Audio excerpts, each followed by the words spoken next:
top, right? Where would you shoot that fire extinguisher at? Right where it's at the bottom, right? Very good. Good job. Nice. Yeah, just straight up here, not put the fire out. Down here, put the fire out. What if there was oil on fire on the stove? How are you going to put that out? Oh, yay! Yeah. Wait, wouldn't you maybe use baking soda? We hadn't talked about that. Yeah. That would make sense. What kind of fire extinguisher would you have for a fire in the kitchen? What are kitchen fires? What kind of fire? Okay, that was a nice shiny one. Or you can use these folks too, they work.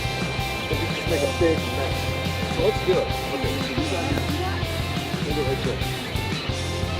That's good. You got it. He's right-handed, if that helps. Well, kind of limp. So just hold it like you would have done. Put your finger through there. Pull that thing out. Give it a good yank. Pull it.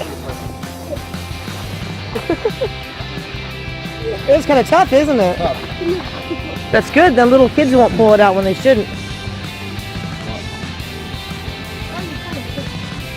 There it goes. It is hard. Is it on there? Point it straight that way, kind of towards the ground. Okay, what you're doing. Well, point it up. Work by you. Yeah. Don't pinch your fingers too. Whoa! Whoa!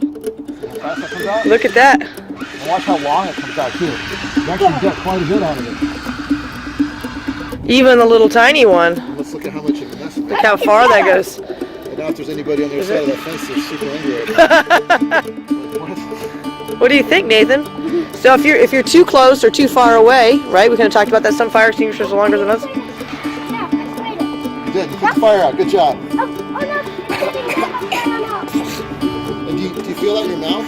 Is it gritty? Yeah, that's fire extinguisher powder. It's super yuck. It's super yuck. It tastes